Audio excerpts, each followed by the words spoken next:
Well, there we are. We are up. Hey, Adrian, I can't see you. Are you there? There you are. Hi, David. Hi. Nice to see you. Nice to see you as well. I'm just going to eat a little bit more. Are you starting to broadcast at 7? Yeah. Okay. I'll just turn off my camera quick. Finish your dinner. Okay. Okay.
Thanks, Trevor.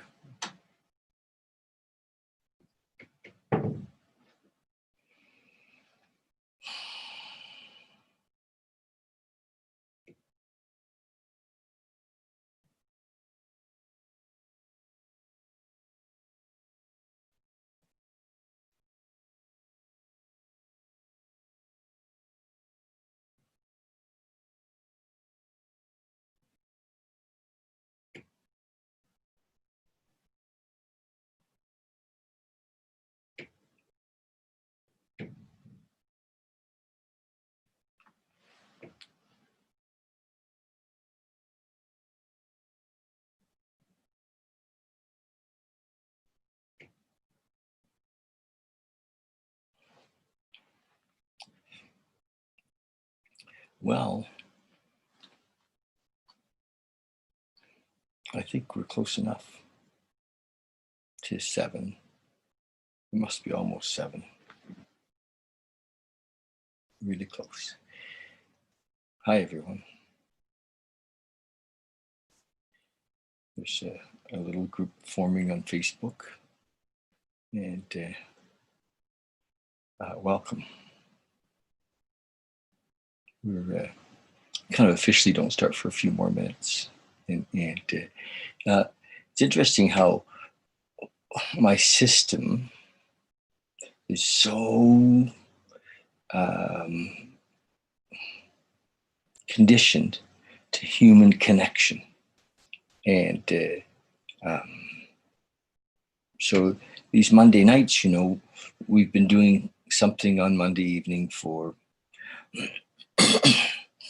a year and a half, probably a year and a half, a meditation group or something similar to that for about a year and a half, but these last 90 days have been, I'm sitting in my room, and the system, that has a voice of its own, really yearns for company. It actually, this system that I live in, it pretty much runs me to a certain degree. It says, I want ice cream, or I want popcorn, and I think it's me saying I want ice cream or I want popcorn, but it's not. It's the system. It's, and it also says I want company. I want people. Give me people. And so I just watch that as it comes and goes. We'll talk more about the observer, being the observer. Tonight, I want to chat a bit about that. And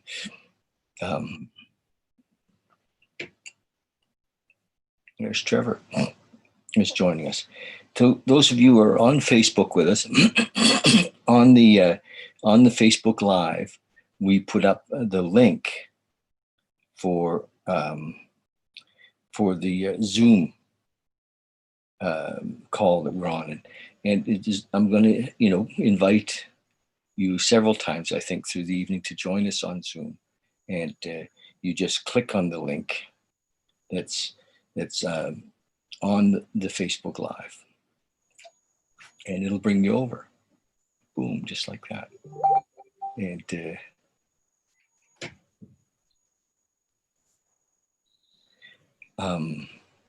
I just got a message from a lady who said, thanks for the invite. I send out some invites, and anyways, she's not coming.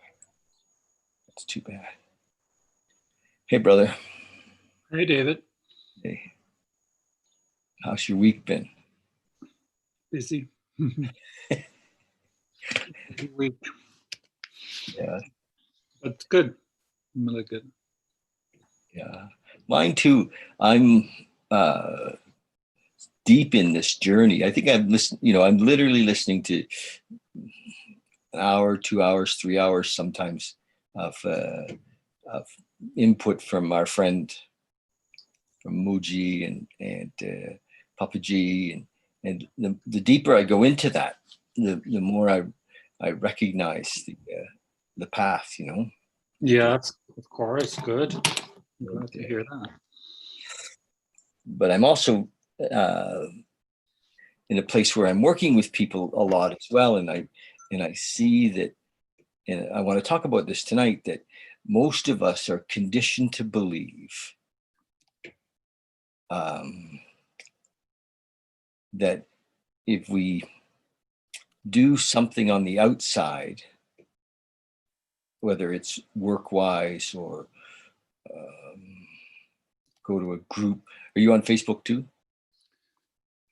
If we're doing something on the outside, that we'll get results. I'm going to talk about that a bit tonight. That the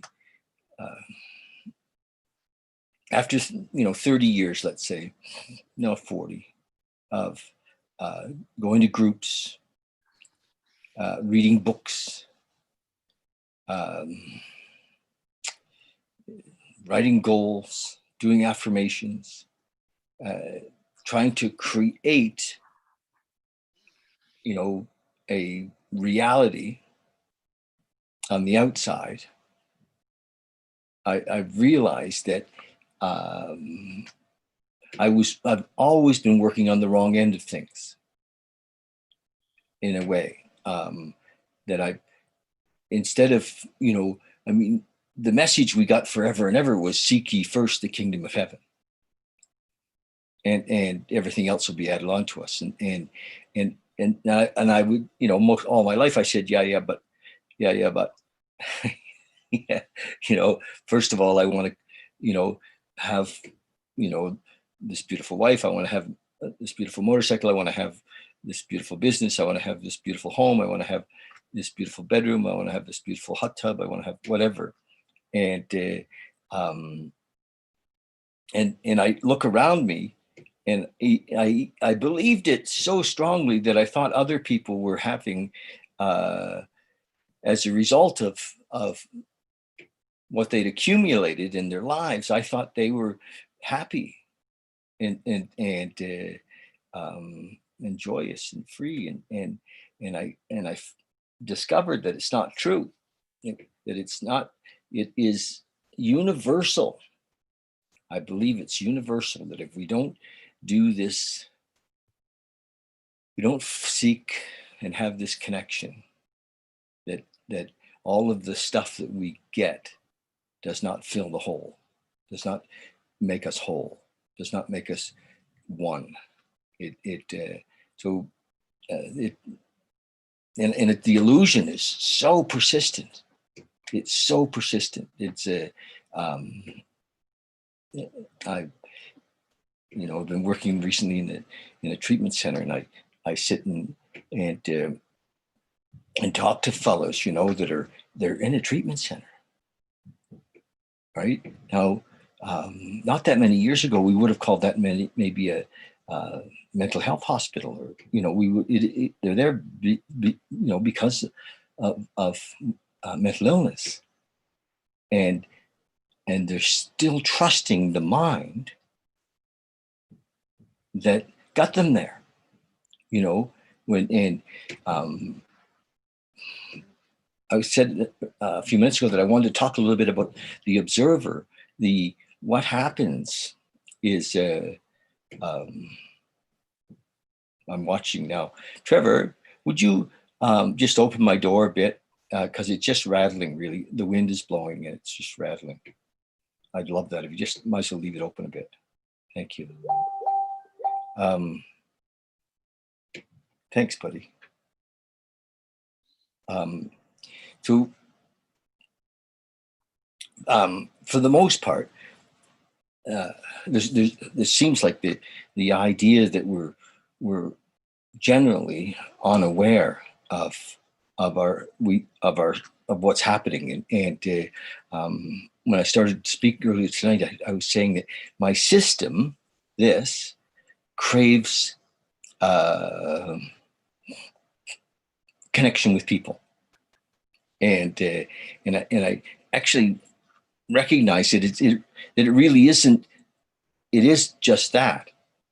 It's my system that but I think it's me, and I think my mind thinks that this is me, and this system also craves popcorn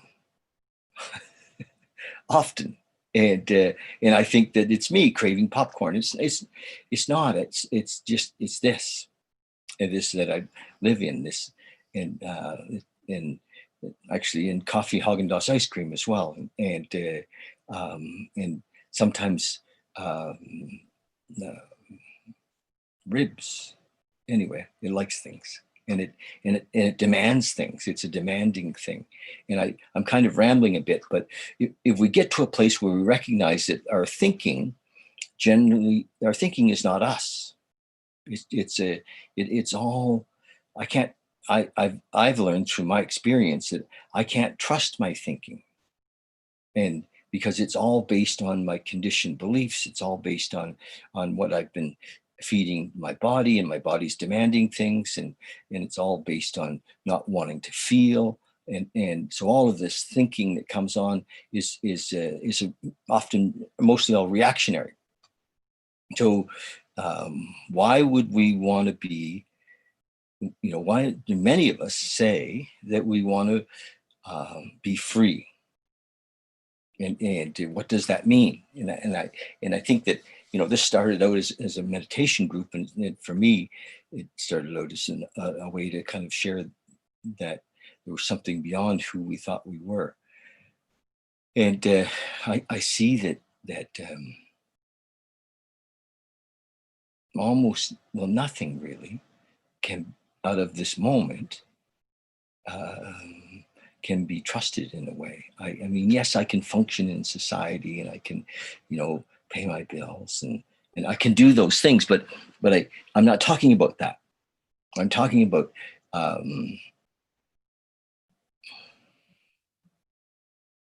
am I really here, or am I on remote?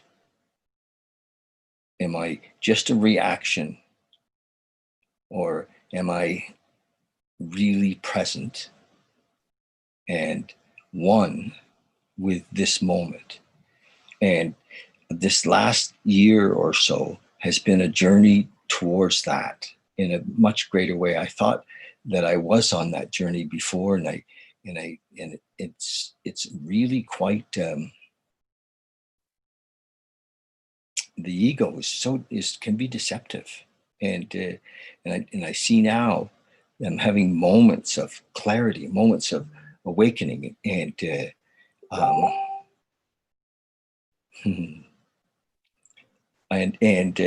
so it's really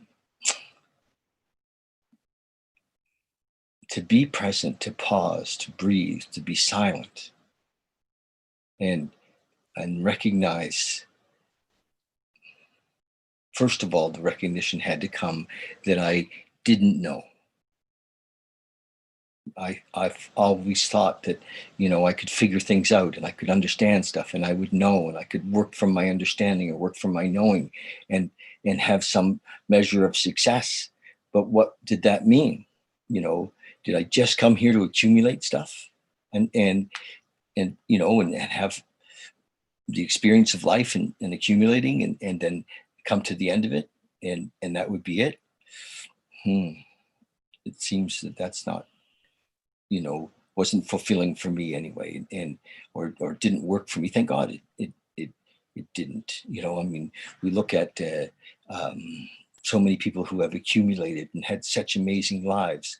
I often think of Robin Williams, and who was brilliant and yet decided to not stay, and because it's so when we're stuck in our ego, stuck in our thoughts, it's so deceptive. We can't see out of it.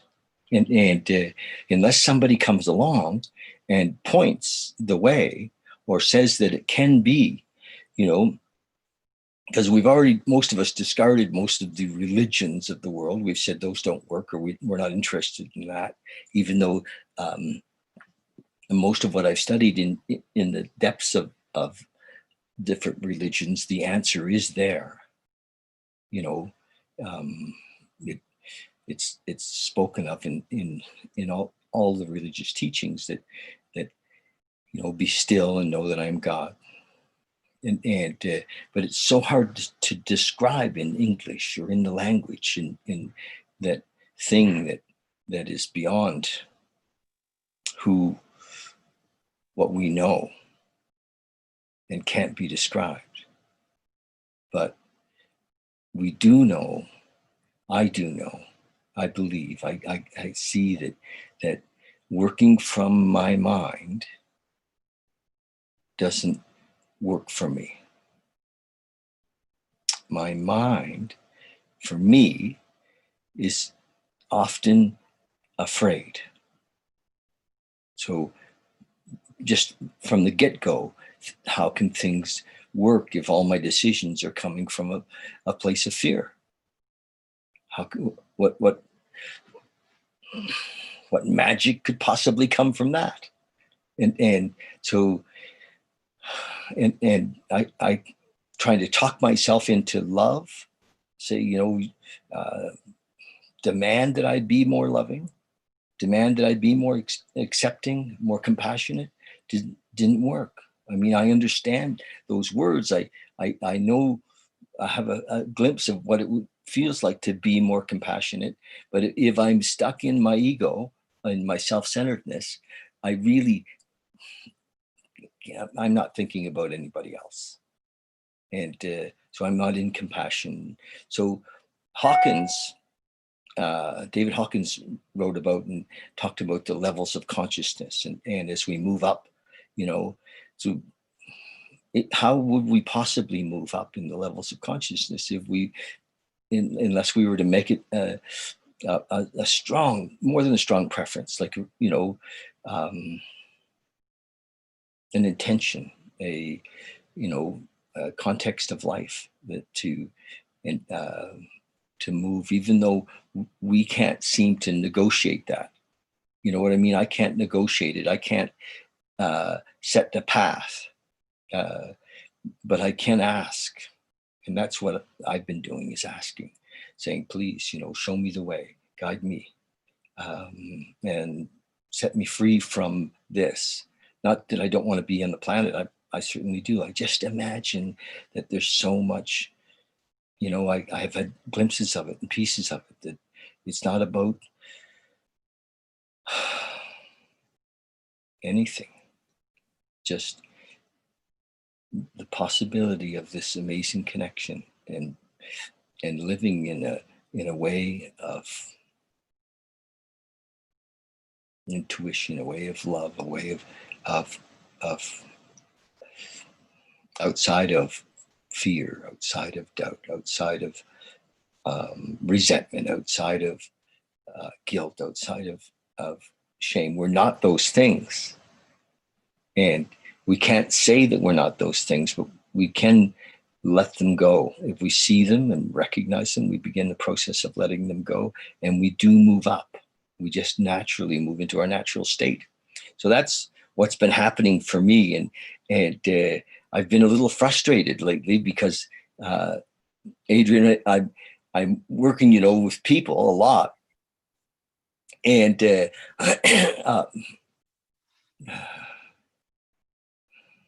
well, I can't generally talk to people the way I've just shared. They're like, the fuck are you talking about? you know, uh, I was with the guy last night who thought if he spent more time in the gym, he would feel better. And, there's nothing wrong with being in the gym. There's nothing wrong with riding our bicycle. There's nothing wrong with anything. It's just that this wholeness that we need to, many of us, especially if we're suffering from mental illness or addiction or alcoholism, that this oneness with God that lifts us up, so we're beyond that vibration of where those dis-eases live, is if we can't bring ourselves to a higher vibe, a higher level, then we're always going to be mucking around in this lower vibration, trying to negotiate it, trying to do enough to survive, or learning new tricks, new strategies, and that, I believe, is working on the wrong end of it. But I think people, I guess, have to be there and work on that end of it until they decide, to follow the instructions. And the instructions are written all over the planet by teachers since the dawn of time, that we are not who we think we are. Yeah. Anyway, that's my thought for the day. We have quite a few people that have dropped in. Is you guys on Facebook, I just want to share with you that I put the link on the Facebook Live page to the Zoom page. If you want to drop in to Zoom, I'd love it if you did. Yeah. Hi, you guys. There's quite a little crew that have stopped in to see us. Anyway, I'm fortunate, Adrian, that I've been on this crash course lately, and God, universal intelligence, keeps putting amazing people in front of me to work with, and of course then I see myself in all of them, and yeah, just there we go. How have you been? Any thoughts? Yeah, actually, when you shared, I was thinking, you said that you talked about fearful mind, and I was thinking, I don't know, like, that the mind, like, what came to mind, and I'll just say it. It was like, how do you know it's fear? How do you distinguish between fear and desire?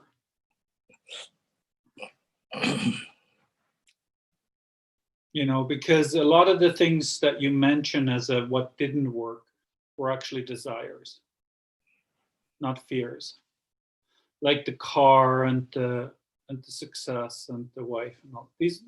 To me, that a lot of those things are rooted in desire. And exactly. I mean, those are both exactly. I can share. Desire is the idea that we're going to something. Mm-hmm. And fear is often the idea that we're trying to get away from something. Mm-hmm. Or avoid something that's coming our way, or because fear is often a conjured up idea of what's going to happen, if I do this or that, or so we're But you never speak of desire. um yeah, I thought I did. Well, I think that what I meant, when I yes, of course, the whole thing is based in desire, whether it's wanting. I call it wanting the car, wanting the hot tub that I spoke about, or wanting the motorcycle, or wanting the, I get that where we've been conditioned is in this idea that if we get these things that we think we want, that we're going to be somehow Mhm. satisfied. But even like the wanting as a means of its own end, like even the wanting just for the sake of the habitual and ingrained and unexamined and also maybe unsurrendered wanting, Hmm. just for just as a form of expression itself without so much end goal attached, Hmm. without so much what that is that we want, Hmm. just Hmm. wanting for wanting's sake, Hmm. desire for desire's sake. Yes. And because you started talking about the beginning, that the system wants ice cream or popcorn and so Yeah. on, and I don't think that's strongly related to fear actually. uh, No.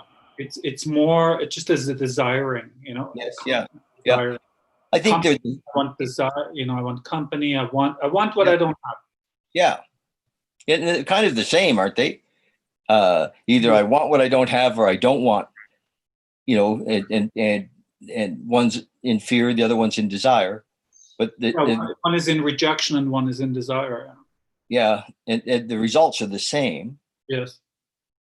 But I remember one when I was doing Vipassana, um, they basically talked about desire being sort of the troublemaker, Yes. and and actually I ended up saying the same as you just said to the Vipassana teacher said. In a way, then desire and aversion is very similar actually, or it's actually in a way the same thing. It's just Same thing. Yeah. the other side of it. But I think even though that is so, the examination of desire itself, um, because I think we're all our lives we always associate sort of desire and then following that desire and then getting, so desire sort of leads to getting, and but then also, but then as soon as the getting has happened we start to desire something else, like it's like so it's almost like a game of itself onto itself, like desiring business, It's interesting that um, so that's what you're talking about is what we live in. We live in this never-ending um, illusion, and it doesn't matter why the desire, but Right. you're right. One never. I mean, it's a never-ending uh, carousel of desires, and so I'm not really here in this moment if I'm in desire. Right. And and um and it, what I find funny, like today is Monday, and I never left the house. Very on, and I watch my mind comes up sometimes and says, "Well, shouldn't you be doing something?" Right. and and because our conditioning is, I was watching a video on Elon Musk, and he works 16 or 18-hour days, and I think what he's doing is, some amazing fun stuff. But uh, it what I recognize is that if I'm living in each moment to serve this love, to serve this God, I don't, need to do anything. And that doesn't mean that I'm not going to do something. It means that I don't need to. It just it comes. It's there. It's what wants to happen shows up, and if I'm present enough to hear it, you know, and the universe seems to be kind with me and repeat things. But if I'm present enough to, and just, so if stuff's going on, I actually had a really busy day. There was lots of stuff went on in my feeling world. I just finished 3 days at this where I work, and it has an effect on me, and I was feeling all this stuff. So I was present with that. I was just listening and being present with that. And I talked to a few people about it, and I spoke about it this morning. I do a video at 9 every morning, a daily reading, and I spoke about it there. And I recognized this piece of me that was desiring people to change. Right. And I think this is what I was a little bit getting at. And that, so my prayer was, my prayer is to just be in love. Yes. Not to, my usefulness is diminished extremely when I'm trying to get somebody to do something. Yes. I'm actually fucking useless, in a way, and excuse my language, you guys, but it's not, so I got it, like, had an epiphany, literally on the way home last night. I worked till midnight on the way home, and I was feeling discouraged. I thought, wow, where's that coming from? And discouragement is just the other side of it's as a result of unmet desires. Yeah, disappointment that the desire wasn't met. Yes, and so here I am wanting them to be different. Right. and I'm not too hard on myself. It comes from this place of course, yeah. It comes from a good place. I mean, it's very you're volunteering at a place where you're there to help people, and they so a lot of them want change, and some of them feel that it's just time for it, and so on. Of course, it's a very natural want, I think, to want the best for them and that they may change and so on, but one has to really, really watch that. Oh yeah. So I got it big time last night, and then I did end up beating myself up a little bit, because I felt that I was there to, nowhere near, the potential that in a way, because I'm not really there bringing love. I'm there bringing, in some way making people wrong. Right. For being themselves and who they are, and so it was a good piece for me last night, and I kind of rode with that through today, and I talked about it this morning, and I recognized that and I think about Muji too. When I watch him, speak to hundreds of people, thousands of people, and I'm always watching to see if he wants them to get it, whatever it is for him, in some way. If he's hooked in it, and I don't see it. I don't think I get that he's just okay with where they're at, and if something doesn't move, he says, it's okay, I especially enjoy when it's like the first or second day of satsang, and he says, just you let this place melt you. Just be here, and the satsang will have an effect, Mm-hmm. and or not. Just we had somebody drop in. Who's VC Duncan? Does VC want to say hello? Yeah, I can. Hi. How's it going? Good. Hey, V. How are you doing? Hey, brother. It's good to Uh, see you. Sorry yeah, I'm late. I had to work, but I'm privileged and blessed to work right now while times are tough. nice. So yeah. Um we like I take So it that we're we, discussing kind of what you were yeah, your day and something that I've learned from studying the traditions in the book is that I need to carry myself the way I would want people to see what I'm teaching. So I need to be that way no matter what, like no matter how much the people around me aren't doing what I want them to do. I have to still lead by example because it's all about attraction, not promotion.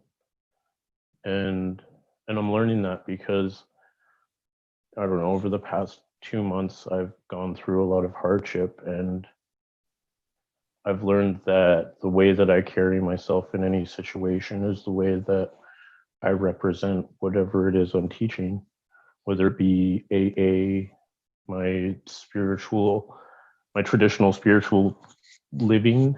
Um, I just have to be that light no matter what, no matter how I feel, no matter how much life sucks right now. I have to be that light. And that's what it's about. It's about just it, being that love that someone needs, whether it be listening to someone or accepting them for who they are and where they're at. I have to be that example for them because maybe one day, like maybe I'm the only person they'll see that as, and they'll strive to be that later on down the road when they're like, hey, because I mean, you've done that for me and other people in the fellowship and just in life in general. Like, um, I'll speak a little bit out of fellowship. Like my boss last year, he, I was always forgetting stuff or I'd miss something, and he was like, "V, if you really want to get ahead in life and you want to work towards whatever it is you're working towards, make sure you got extra of whatever it is you need. If you need pencils, grab 10. If you need to get a can of spray paint to mark whatever, grab 10 cans of spray paint. If you need underlay, grab 300 things of underlay. Make sure that you're prepared every day." And when I read that 24 hours a day or the daily reprieve, whenever I read anything in the morning on my spirituality, I'm prepared for my day. And and that's what I love about all the little readings, because I have people that text me like the daily reflections, the 24-hour a day, and there's a couple other I can't remember right now, but that sets me up for my day. You help set me up for my day, and it's like I don't always chime in like when you're live, but I chime in when I can, and I get it. We just have to be that example for people, no matter how life gets, and that's what this altruistic plane's about. And I've been really digging into stoicism, and it's not what I thought it was. It's just about being human and not letting my emotions run me. As long as I don't let my emotions rule, and I can react without my asshole knee-jerk reactions, life will be okay. And, nice. and that's what you've taught me. Um, you made a comment one day, and I was so mad at you. And after I looked at myself and I did the work, I understand what you were saying. That I'm here to carry a message, and I need to be that message no matter how shitty life gets. I can say, hey, like this is what I'm going through, because I'm going through a lot, but that doesn't give me an excuse to be an ugly person and act out in my defects of character. through doing the steps, I learned that I need to lose those defects of character to forgive myself and forgive others, and to build a better relationship with people and a better relationship with my higher power. That's what it's about. Having a solid relationship, having a connection with people, connecting with them on a different level, on a level that no one could comprehend, because that's what we do as addicts. As I think we're lucky to be addicts, because we want to dig deeper.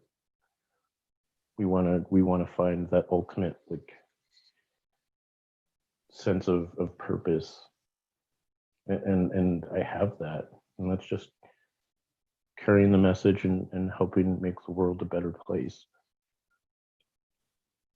I've learned that through the steps and traditions that I need to carry this in every aspect of my life. So I need to be the best worker, the best employee, the best friend that I could be, the best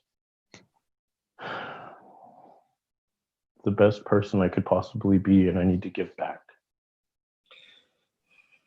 And not just give back, but give everything that I've got, because that's what's going to keep me sane and sober. I stepped away from AA for a while. I got in a relationship, and I got super selfish and self-centered, and I pushed that person away, and it cost me a friendship. But I learned from my mistakes. I learned that even with this much time in, I'm still living in fear, and that's something that I got to let go. I lived in, my hands were keeping my eyes shut, and I was so afraid to live and go out and be this good person, because I was so worried about what the world was going to think of me, and I don't even know what I thought about myself. But I just got to remember that I have to do my higher power's will, and if I want to know my higher power's will, I can ask myself 3 questions. Is it selfish? Will it hurt anyone? Will it help others? If I can answer those all truthfully and say that it's not selfish and I won't harm anyone and I'm helping others, then I'm aligning my will with my higher power. And as long as I remember to do that, and remember that my will won't always completely line up with my higher powers, and I learn from that, I'm okay. Life's all right, man. And I'm glad that I have this opportunity to talk to you about this, because you tried teaching me this a long time ago when I first got into recovery, and I didn't want to listen because I was looking for the answers that I wanted to hear.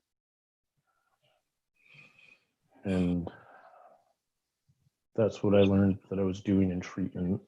All the treatment centers I went to, I was just looking for the answers that I wanted to hear, because I was hoping someone was going to hold my hand and tell me it was okay. But I needed someone to tell me the truth and push me in the right direction. And I'm there now. Like, I live on my own. I'm not in sober living anymore. I'm not in harm reduction housing or a halfway house or on someone's couch or in someone's backyard in an RV. I'm in this little basement suite, and I've got a life worth living, and I'm working towards a better one. And I've learned to understand that this isn't all know all, see all, but this has a pretty good idea of me and about what I'm doing with my life, and it taught me a lot about myself, and not just that, but my sponsor and my elders in the recovery community, because you and there are 3 other gentlemen that I can name. I'm not going to say any right now, but they've got over 25 years in, and I listen to my grandma now, she's not alive anymore, and she told me that I need to listen to my elders, and I got to quit looking for like Yoda and Obi-Wan and look for the ones that are right in front of me, because they are. And now when I have issues, I call them and I reach out to them. One of them's white, one of them's Muslim, one of them's East Indian. They all have something to teach me about this world outside of my reserve, outside of where I'm from. And I got to listen to that. That's what's awesome about this program, is that we learn from each other. And I've gotten an awesome group of elders to teach me some stuff that I never thought I would. I never thought they could teach me, because I was so focused on their skin color or where they were from that I wasn't listening to their message. And that's what a lot of people, I think, their problem is. They're just looking for the message that they want to hear. Yes. Yeah, and I can relate to that. V, thank you. Thank you, my friend, for coming in. I just want to tell everybody that V has this amazing poetry. I love your poems. That when you post them, I read them, and so thank you for your creative. I believe that when we're connected to our higher power, to in the one, that stuff comes through, and you have a connection that allows that creativity to flow, and that's I think that's more beautiful than I don't know, more beautiful, but I mean, yes, we can go out and build a big bank account, or we can do all those things, but when you sit and allow that stuff to come through you, it's a beautiful experience, isn't it? It is, and I've really tapped into that lately. I've got some that I've been working on, and one's just about there's a tree with pink flowers. I can't think of it right now. I don't got my notepad, but I was skating through downtown, and there's this tree in the middle of like everything, and there was just garbage everywhere, and it was hideous. But it's seeing a beauty in what's ugly around, and taking the time to just acknowledge that, man, that's beautiful. That's amazing. That's what life's about. Is it's stopping and taking a breath and taking everything in, even if it's just like a pink tree in between a bunch of old rundown buildings. That's what life's about. I've learned, from me anyway, it's about those little things like poetry. I'm just going to share with the people that are watching for a minute, and jump in, if you like, as we go along. And this is Adrian, who's with us. You've seen Adrian, and Adrian and I have been on the path together for quite a few years, and it's a different path than the one you and I've traveled, but not very different. Not very different at all. And the message that I carry on Monday nights to people that watch this, and it really is similar to the message that you and I have studied and been living, a message of surrender, and coming to know what it is that we're surrendering, our will, our fear, our anger, our resentment, our selfishness, the stuff that we have bought into as our knowing or believing that this was life. And as we surrender all those things, we're lifted up. What I've realized is that our natural state is this connection with our higher power, with God. It's truly our natural state, and that when I'm trying to run the show, that I actually vibrationally become dense, and this is a bit of a metaphor, but when I'm dense, I sink, and when I'm expanded, or you know,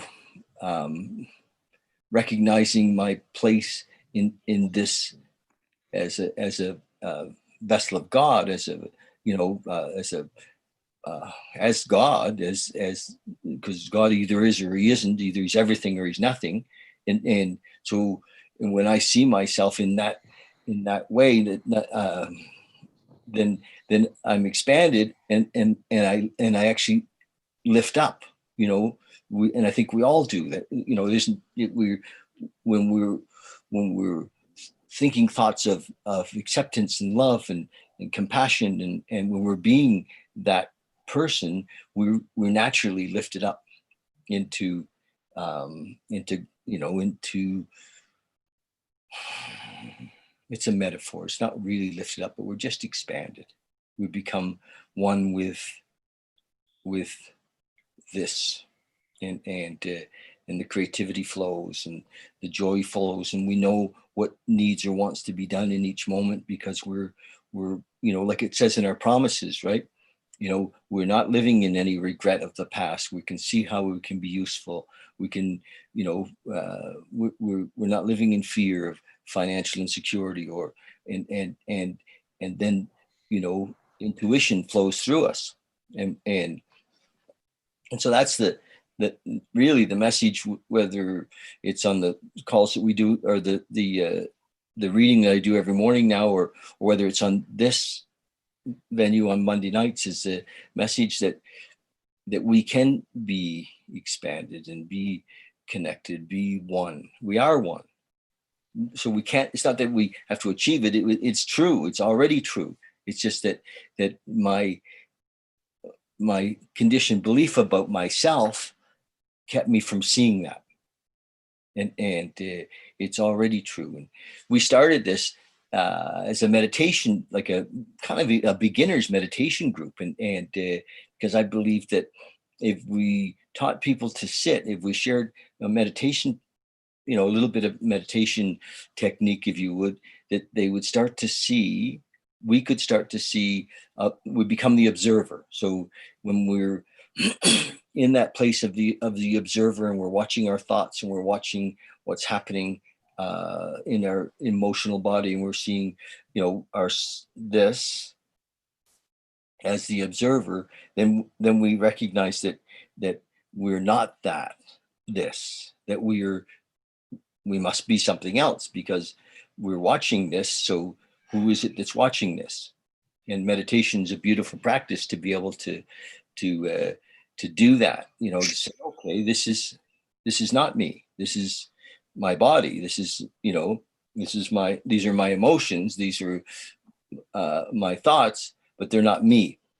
And who is me?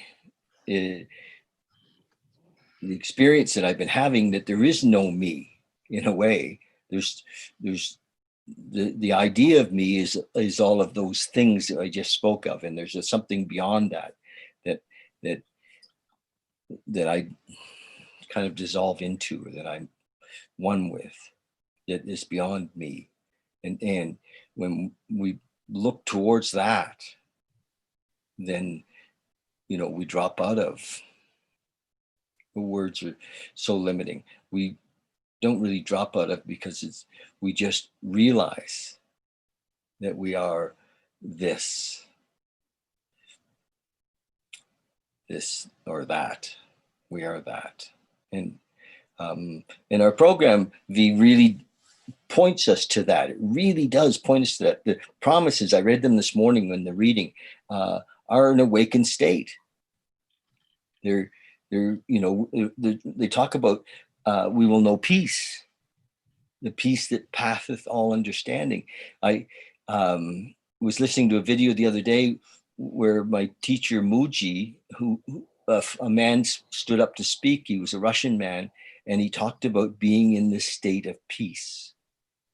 And Muji was like, wow, like, tell us about this. And this Russian fella had gone into peace, into, oneness, into uh, bliss, and the peace that passeth all understanding. And he was describing that, sort of. But it was really uh, interesting to be exposed to people that are having experiences, spiritual experiences, if you will, that kind of allow us to let go, in a way. Part of, for me, part of the resistance has been this desire. The mind wants to know, where are we going? Yeah. Where are we going? Not where are we going in life, but where are we going even in as we surrender and to so sometimes to be around a teacher who has this experience allows us to see, oh, okay, this is, and it kind of softens us to be able to surrender ourselves, to say, okay, I'm available. I please help me to get out of the road so that I can be one with this. And so that's what this has become. And even though we are going to meditate, it's been more about that discussion. um, Adrian, I always love your input when I go off on a tangent like that. Well, actually, hi D. Is it D or V? The V. V. V. Yeah. Look at that. I'm playing too much Scrabbles, I guess, making It's all up all good. these words. You were mentioning, which I found interesting, actually. Thanks for sharing all that you shared, is that you were afraid of being a good person. Something like that. Yeah, because I've spent a lot of my life in chaos. My family went through residential school and addiction. I I got to be witness to that. I grew up in Aboriginal housing just off of East Hastings, and growing up in an environment such as that made me, at a young age, I was taught a lot of chaos. Right. So, So so what's your experience then? Because naturally, based on what you're sharing, you must have had some really good amount of experiences now being a good person. um Like it's even changed. growing up tonight. It's really changed me. To become selfless and understanding that that's what's going to keep me on the right track. And how does it It feel for you? it's Is it like a totally new feeling, or it is a feeling of peace because I don't have to react the way that I used to when I lose control. right? Like today, my coworker, he slept, he fell back asleep. So I sat here for like 2 hours just kind of waiting, and before I would have been blowing up his phone. I would have yelled at him as soon as I got in the truck. And today I was just like, you know what, man, it happens. Just don't let it happen again. It's okay. And So and forgiving. yeah, and I'm learning to forgive myself, and I'm learning to understand that I don't need to have those defense mechanisms anymore because I'm not in that environment. Yeah, If I that's choose to really be in cool. that environment, then those kind of defense mechanisms come in handy. But even there, I asked a volunteer to go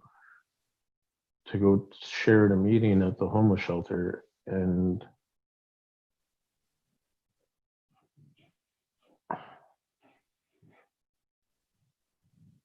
the kind of example that I need to to set. It's freeing to be a good person, to show other people that have been down there. Because I used to stay at the drop-in center at Alpha House and at the Spady and the homeless shelter in Lethbridge, and there's one in Vancouver that I stayed at, and plenty different Salvation Army programs and other homeless programs. And the only thing that changed me from where I was at there to now is just being the better person. I tell people that I work with in recovery, the little things will help you get to the bigger things. When I go out in public, I make sure no one's around, and I just go pick up garbage. I get on the bus late at night, if I'm coming back from someone's, and there'll be like a bunch of garbage on it all over the place, and I'll just like, you know what, this isn't my job, but I'm making the world a better place. And I just do little things like that, or I hold doors open, or I listen. Sometimes that's all I have to do is just listen to someone, and I'm making the world a better place. When I read in the big book, it talks about the altruistic plane. That's the kind of traditions that my people had as Shuswap people. So it's something that really connected with me, is that we're just about taking care of each other and looking out for each other and what's best for the community. I grew up with that too. Like, I went back and forth from my mom's to my grandma, so I got a taste of city life and my traditional living.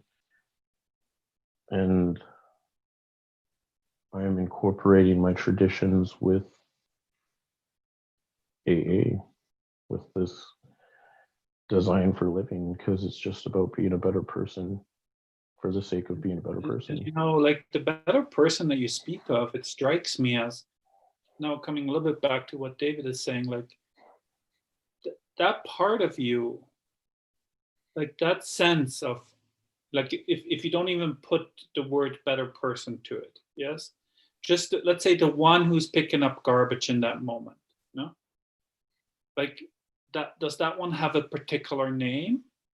Like, is that one from a particular culture, or is that one just a being that's in a state of giving and supporting and making the world a better place,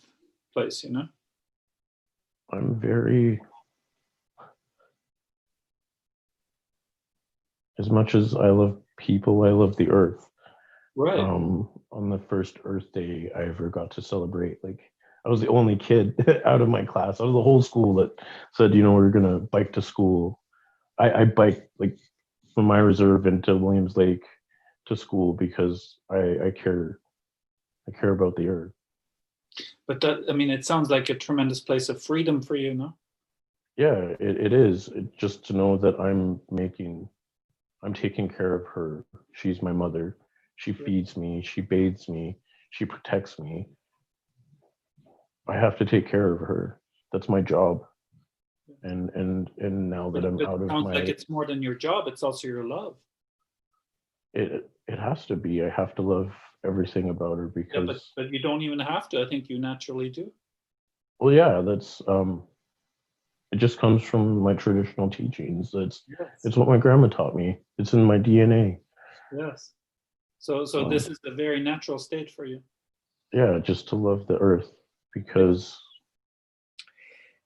what he's saying is this is who you are. yeah, and I'm learning that. Yeah. And the discovery of this, it must be like, that's the more you can go to embrace that, not even go towards it because you're already it. Just embrace it. Embrace that sort of, that natural intuition of that, without even so much, needing the mind to define it, or just keep moving. Always keep looking towards that. Today David is speaking about the observer also, and you're noticing that this is where your home is. No, this is where you're being yourself in the best way, at the same time as actually expressing your love. No. Yeah, and it keeps me sane and it gives me purpose. Because there are days when I get into a really dark place and it's like, what am I going to do? I better go make the world a better place. I better go pick up some garbage, or I better go just help someone, because that's what's going to pull me out of myself. That's very cool. Isn't it? It's funny too, because my mom told me when I was a kid, like when we were young, that I would try, as we grew up just off of East Hastings, I was always trying to bring homeless people home to give them baths and feed them, and I'd try to bring them to school and give them my lunch. And that's something that I've always had in me. It's always been there. It's just I let my addiction and the chaos take over. And I believe that in everyone, every person, there's that much good in them. I mean, there's that much bad, but if they align their will with whatever good they believe in, and they make the world a better place however they seem fit, it's what's Can I important. throw something in there, V? Yeah. Imagine for a minute that it's not good or bad, that it's just you and no judgment. You are love. You are kindness. You are compassion. You are caring. You are acceptance. And and what we've done in our conditioning is we've lived in the duality of good and bad, right and wrong, and we use those tools to judge ourselves and others.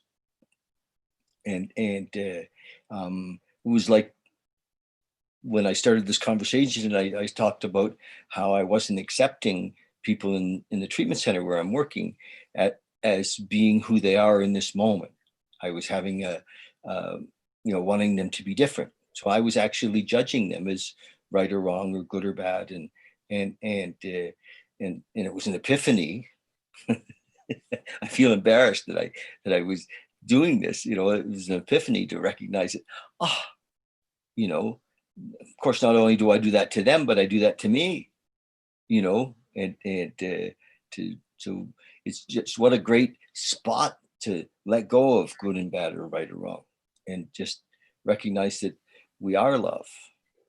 We are love. We are caring. We are, and I can also be conniving or manipulating, or I can, but that isn't where when I'm there, it's because I've dropped into desire, or I've dropped into wanting, or I've dropped into fear, and with consciousness, with the observer, I can be more present in each moment to see when I'm not trusting God, when I'm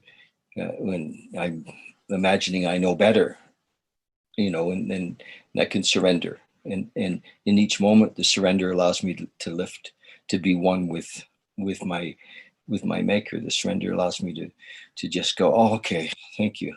I can drop into gratitude and because I don't know about the rest of the world, but for us addicts and alcoholics, it seems that our battle was more urgent because we were, uh, we die, we kill ourselves, and, Yeah. No.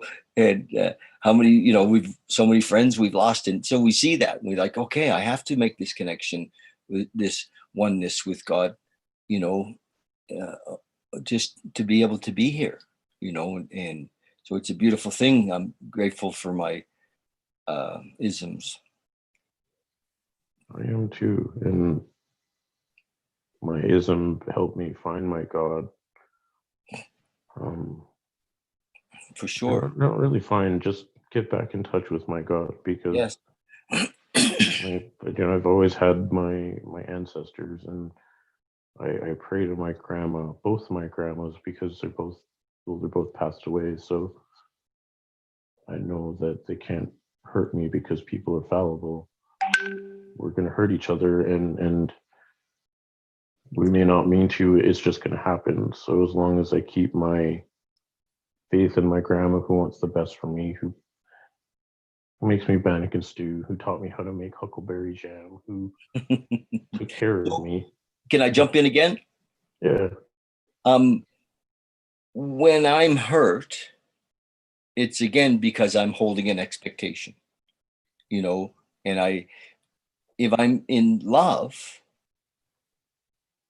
um, then love is an expectation. Love is love, and it's free of expectation. It hasn't got a right or wrong or good or bad or um, you know, love doesn't need anything. And most of my life, I thought I loved, but it was conditional. It was a love that said, I'll love you if you'll do this or that, or if whatever. I had conditions on it, and to possibly live and love at an unconditional level, where then nothing, then I can't be hurt. Uh, there's nothing to hook onto. There's nothing to be hurt. There's no, and if I feel like I did last night when I left the center, I was feeling because of I wasn't loving unconditionally. I was loving with condition. I had expectation, and I'm driving home and thinking, I was in it, because I couldn't get lost in it, right? And there I was, and the epiphany came through. It was like, oh, damn. Then I was embarrassed. I was like, how could I, here I am with these guys, and they're just trying their best. They are who they are, and so I found a whole new love for them, and I feel like I owe an amends now.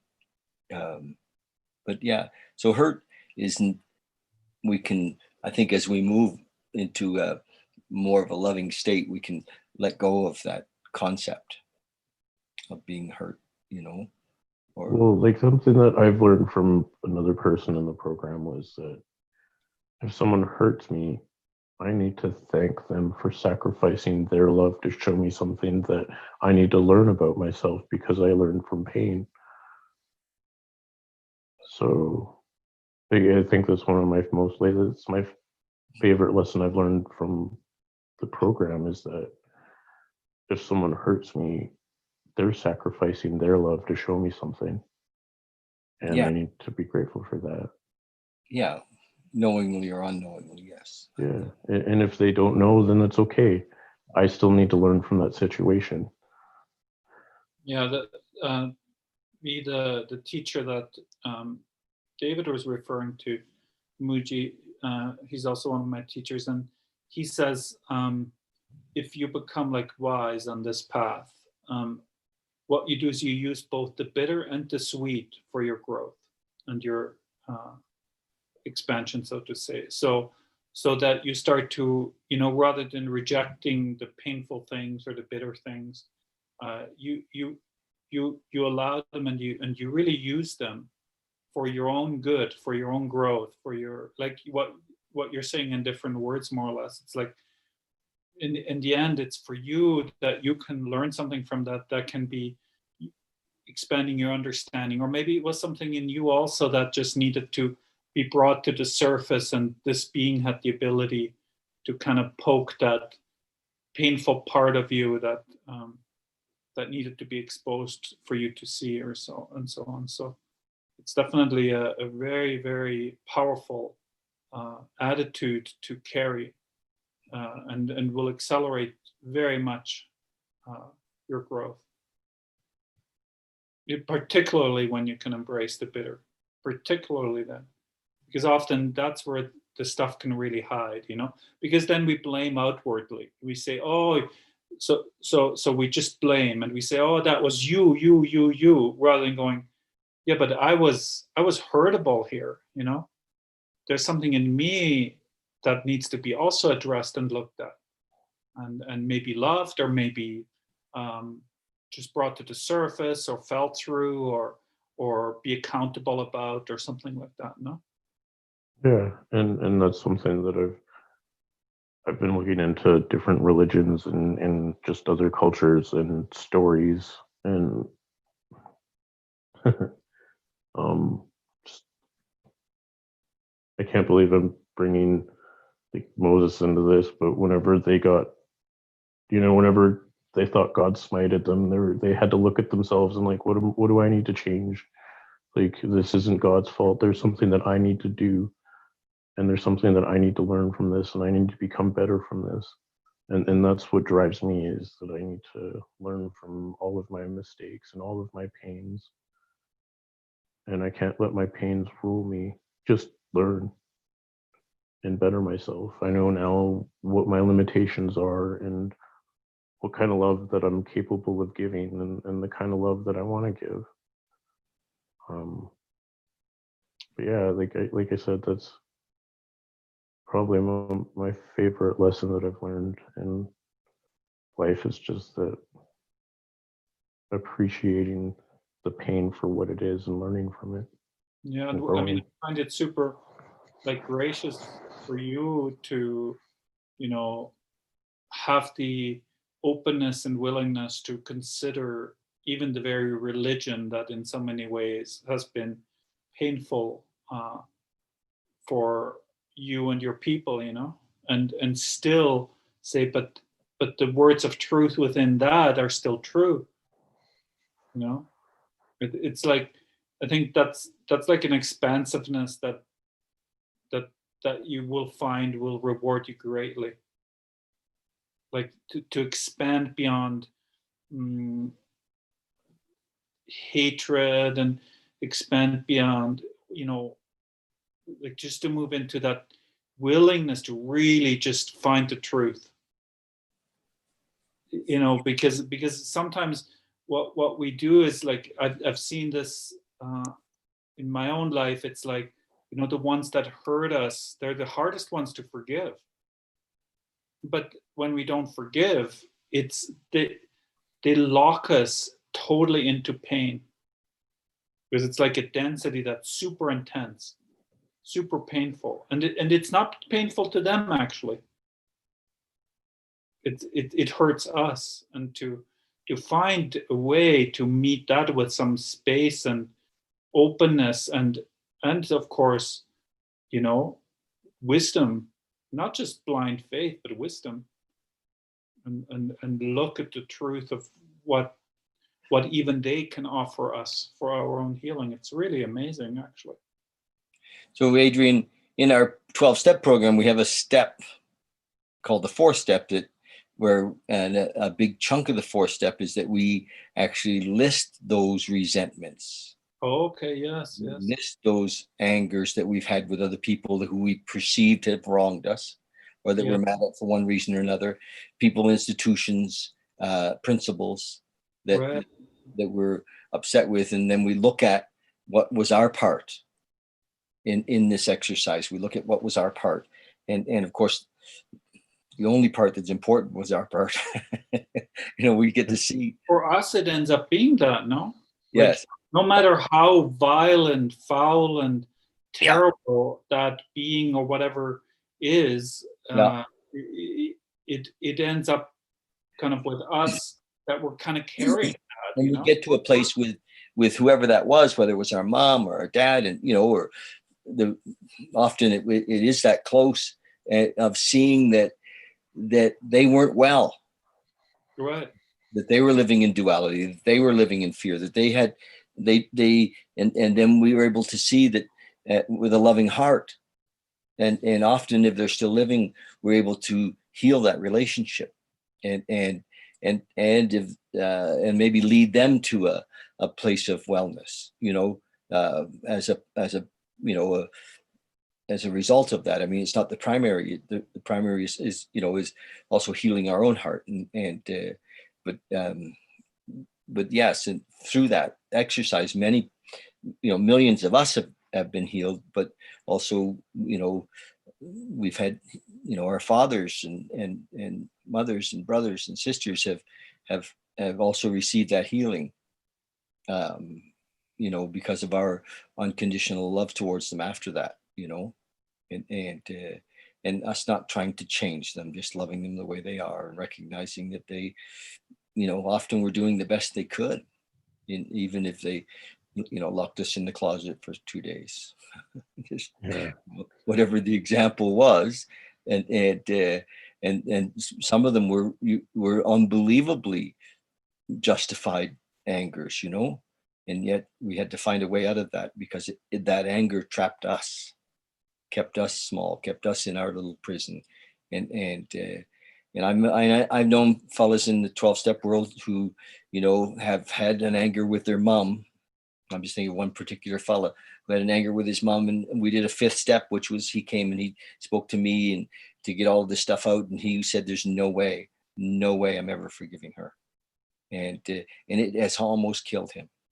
It has almost killed him, and of course it tainted every relationship he's had with a woman, and it's just, so it's so crucial to let those, like you said, to be free of Somehow the idea to forgive the perpetrator of who we feel has harmed us so heavily, it seems like another slap. No, it's like, already I have been so terribly harmed by this one or this, and now I'm supposed to forgive, but it's like, it's not that. It's like I get to unburden myself and yes, stand in love instead.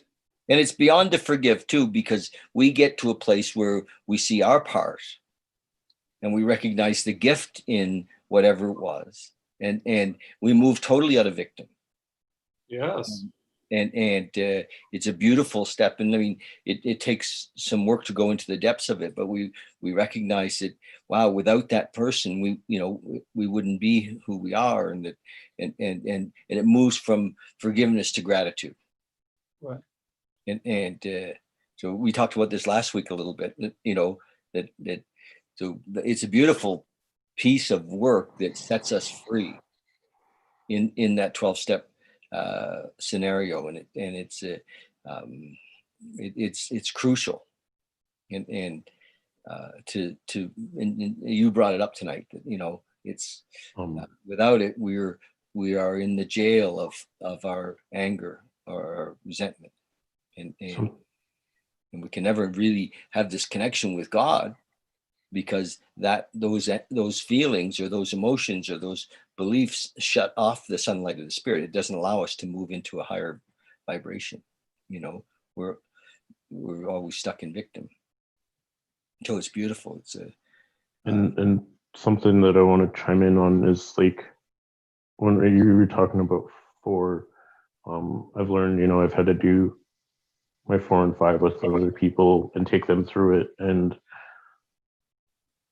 I ultimately got that 12 by healing myself through listening to them and sharing similar experiences with them and saying, "Hey man, you're not the only person that has done this."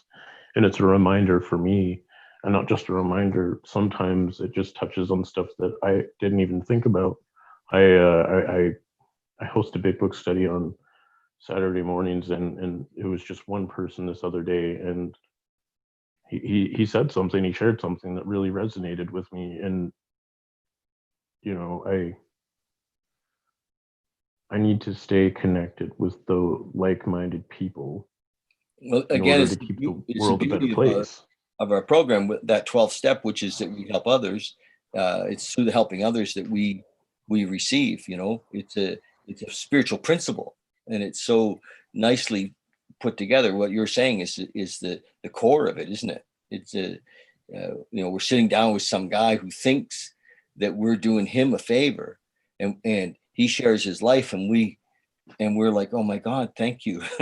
Yeah, I was like, oh man, that's what I was doing, and Yeah, I didn't even realize that. You we had, see like, ourselves over and over again. Yes, it's beautiful, and we're lifted on the wings of that. That they are, the folks we help become the wind beneath our wings. It's beautiful, and to as we in the metaphor, we get closer to God, closer to love, and closer to seeing ourselves, and letting go. I had a moment Adrian, I just want to share with you, I had just a moment the other day in the bathroom. You know how I was, and everything disappeared. Now, I don't mean the physical world disappeared, but all of it was like, and I just had this amazing glimpse of a nowness, and I just come from sitting with a man and talking to him about consciousness, or talking to him about, and I, and you know, it was like 3 minutes later, and I was thinking of it, and all of the concepts, all of the things. Yeah, I didn't even realize that. You had See ourselves over and over again. Yes, it's beautiful, and we're living. All of it all dropped away. It was amazing anyway. And you know, I mean, I've had these awakenings, but this was like. So what happened? How did you come back out of it?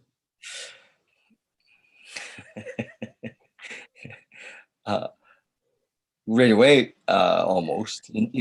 My mind jumped in and said, "Oh, look what's happening." Yes, that's what I thought happened. Yeah. Oh, look what's happening. And to whom it's happening? Yes. And then I grinned after. I mean, I'm walking down the hallway, and I'm grinning, but it was a whole different feeling, because it was, I in a way I got that thing that jumped in and said, "Look what's happening's days are numbered." Yes. Do you know what I mean? It was like, oh, so I wasn't disappointed. I was like, oh, thank you. It was, you know, um, yeah. That's as I share with you now, that's what happened in the moment. It was like it jumped in, and I saw what happened. So there was the observer watching as well, as ego or mind jumped in and said, "Oh, look what's happening." And Yes, and so it it already if maybe not in this case, but often it already goes forward to next Monday night and is ready to talk all about it, what happened. yeah, yes. Well, here we. It likes this kind of stuff. Yeah, here we are. Yes. It loves that. But then it says, but one day I want it to be permanent. But for it to be permanent, the one who wants it to be permanent would not be able to jump in, Yes. right? Like that. So Oh, yes, and I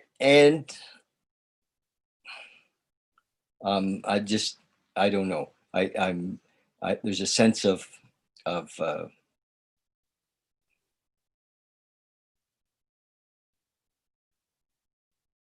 like a sense of knowingness, and yet what the word again that comes up is surrender. Although even I can't surrender. There, yes, but so even surrendering there and seeing it as another wave. yes. So even that state, it's just a state. Even that which you're now describing as there was still someone observing that, because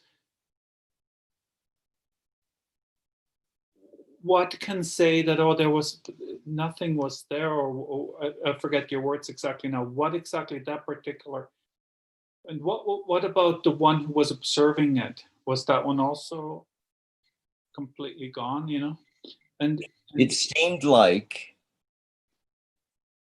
for a brief instant, it seemed like for a brief instant there was nobody there, nobody there, and then and then somebody seemed to show up. yes, then somebody said there's nobody there, or Yes, and but that did not bother the nobody there state. no, it just no. It's just a question of attention. Yes. So next time, or even now, or any time, just shift the attention. Don't you the one who wants the attention of saying, "Oh, look, what's happening to me," that one happens within that bigger space. Yes, of course. I hear that, and it didn't seem like a bigger space. It seemed like um, everything. Yes, yes. I just called it the bigger space. Yes. Yes. So everything after in that happens within that everything. Yes, and I get that on an intellectual level. I just, It's just a question of attention. yes, So where you were, or where you claimed that you were, that it's more, it's a very, it by contrast seemed like something, because the mind wasn't there doing its usual thing, but actually it's always there. yes, I hear you. So nothing actually came.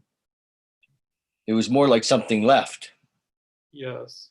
Yes, nothing actually came. This is it. Actually, it's ever present, and Yes, nothing happened to it, yes, yeah. and it's just It's where always you, been there. huh? It's Was it? always been there. Yes, always been there, will always be there. Even conversations like this happen within. Yes, yes, of course. And And to say, oh, I've had the experience of it. There's a chance that the one who says I've had is claiming too much reality.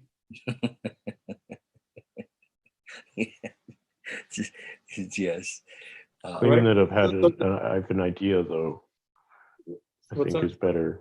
Claiming that I have an idea, because having an idea leaves it open, instead of saying that I know or have experienced. Just I've had an idea of what the Yes, experience is. it's less fixating to just say, oh, yeah, yeah, yeah, like this, because it's the natural state.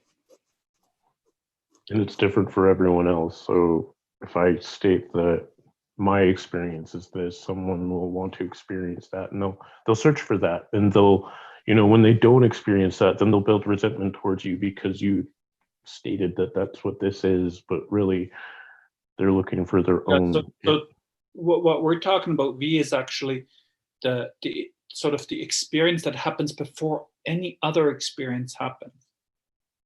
Just being. Yeah. so the imagined that this idea of God was here before you came, will be here after you leave, was here before thought, was here before our experience, and that what has happened on the planet for you and me in the thought plane is is um, is in our psyche, or in our experience of this, and that what we're talking about is the experience beyond that we're in. It's like the fish experiencing the ocean.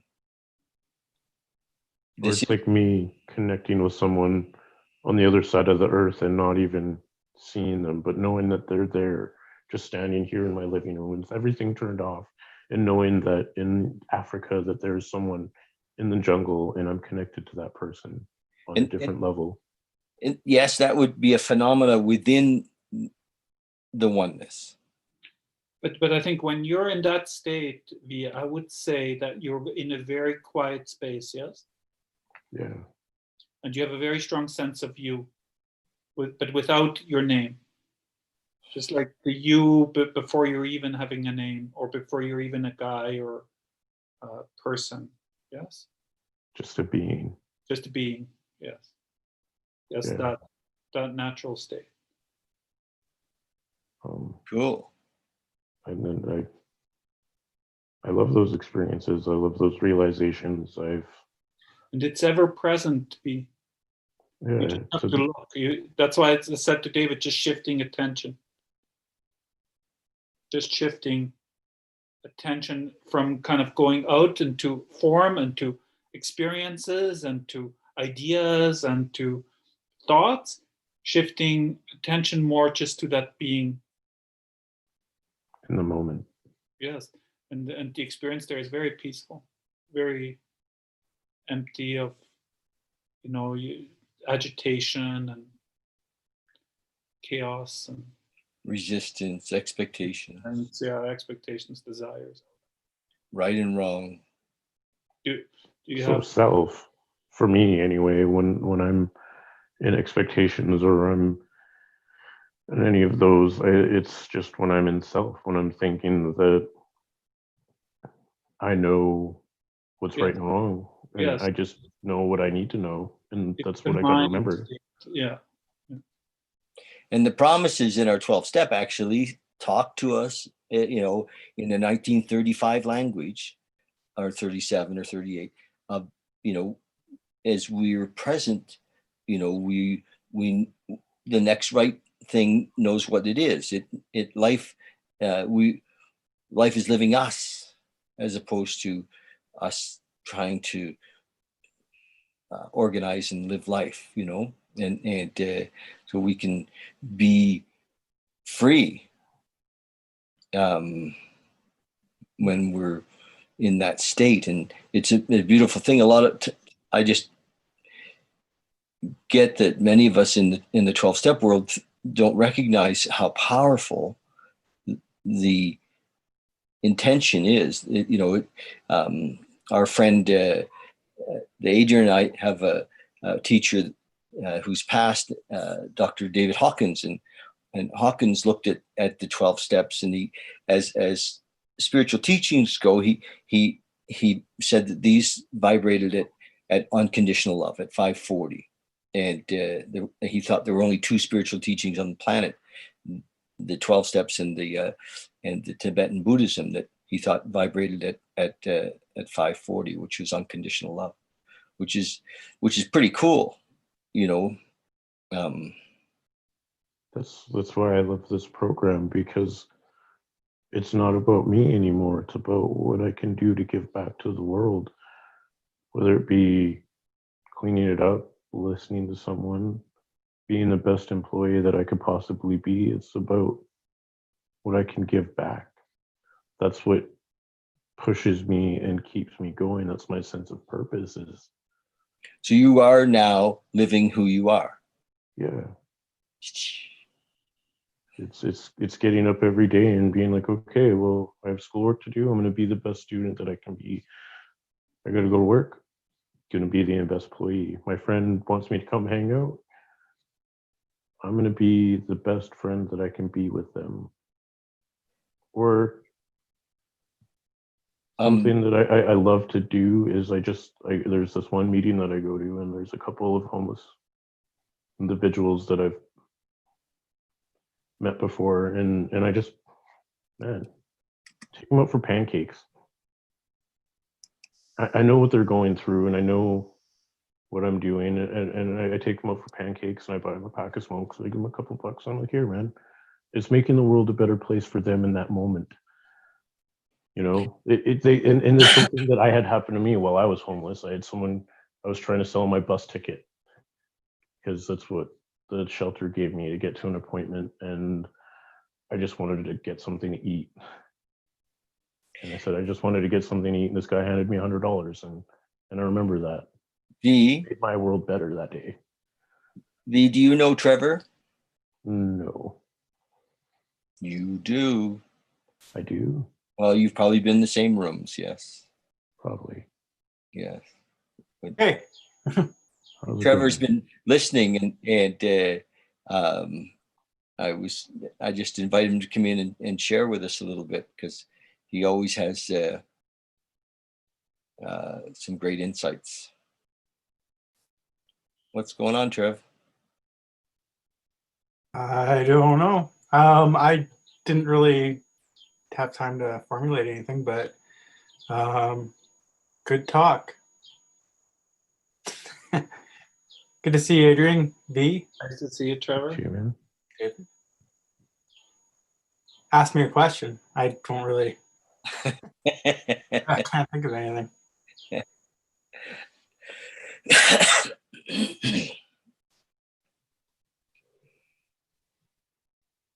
I have a question for you, Trevor.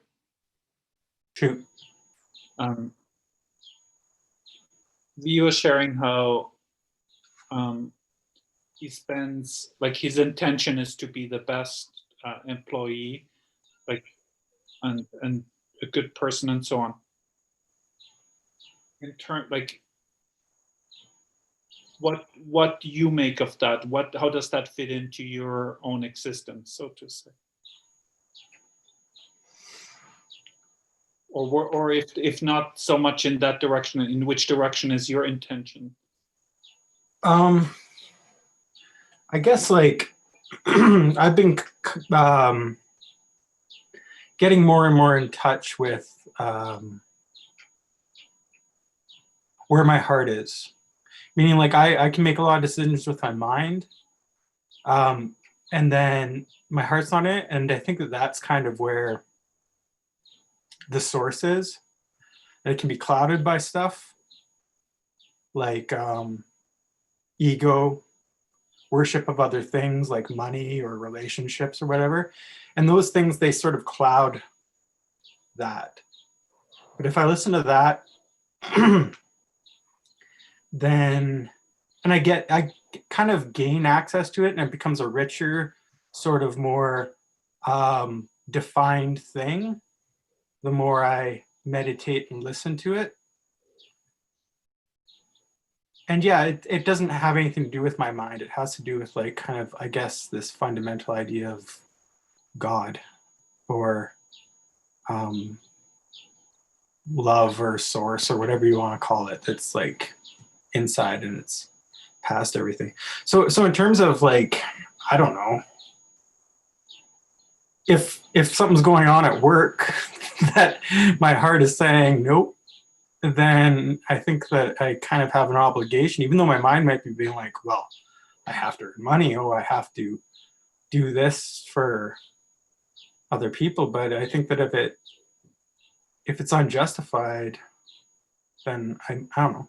Sometimes my heart works against the situations I'm in, right? I mean, you know, Like you're listening more to your heart. yeah. Not so much just to your mind. That's full of these. Yeah, because I mean, I'm not doing it like, it's like the only reason why I don't work in oil and gas is because it would work against my heart. You know, and it's like, you know, my mind says stuff like, oh, well, there's so much opportunity to make so much money, but I've always listened to my heart. It's always kind of steered me away from that sort of thing, right? And I think that if I was in that situation, I don't know.